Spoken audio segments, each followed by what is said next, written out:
చెప్పండి అన్న. నమస్కారం అండి.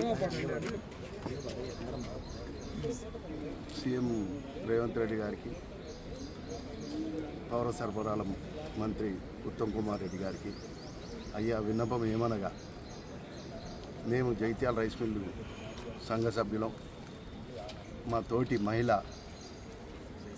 రైస్ మిల్లరు కరీంనగర్, ఆమె జరిగిపోవడం చాలా బాధాకరం. ఈ 25% పెనాల్టీ, ఈ 12% ఇంట్రెస్ట్లు plus 22-23 second crop rice mill వాళ్ళకి ఇచ్చి అవి తడిసినాయి, అవి చాలా ఖరాబ్ అయిపోయినాయి. అవిటితోటి మేము అందరం వెనుకబడిపోయినాం. ఈ 25%, 12% కొద్దిగా మన్నించి మమ్మల్ని కూడా రైతులకు ఏ విధంగా సహాయ సహకారాలు అందిస్తున్నారో మా రైస్ మిల్ వ్యవస్థను కూడా జర చిన్న చితక వాళ్ళు ఉన్నాం.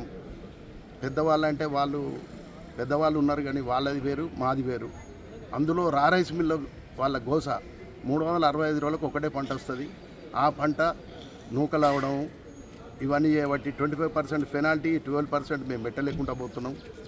మమ్మల్ని కొద్దిగా చూసి ఈరోజు ఒక ఆడబిడ్డ చనిపోయింది, అట్లా ఇంకా మున్ముందు కాకుండా జర దీనికి ఏమన్నా సహాయ సహకారాలు మాకు కొద్దిగా టైం ఇచ్చి ఈ పెనాల్టీలు కానీ మొదలైతే 100% రికవర్ అయ్యేటట్టు దానికి విడతలు పెట్టి కొద్దిగా మా మీద అంతా ఇప్పుడు ఉన్నది అంతా రారైస్ వాళ్ళే పెనాల్టీలు ఉన్నాం.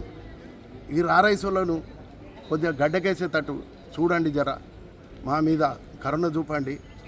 అయ్యా సీఎం గారు, పౌర సరఫరాల మంత్రి ఉత్తమ్ కుమార్ రెడ్డి గారు, మీరు పెద్ద మనసు చేసుకొని, కమిషనర్ స్టీఫెన్ రవీంద్ర గారు, మీరు పెద్ద మనసు చేసుకొని జర మా చిన్న రైస్ మిల్ల మీద, రైస్ మిల్ల మీద కొద్దిగా ఈ కేసులు పెట్టకుండా ఇవి ఆపి, ఇప్పుడు ఒక్క మహిళ కాదు, రేపు ప్రతి మిల్లుల అప్పుడు ఏదో ట్యాక్స్ల కొరకో ఇన్కమ్ ట్యాక్స్ కొరకో ప్రతి మిల్లుల భార్య భర్తలో లేకపోతే అక్కజల్లలో ఎవరినో పార్ట్నర్లో పెట్టుకుంటూ ఆడబిడ్డల్ని పెట్టుకున్నాం.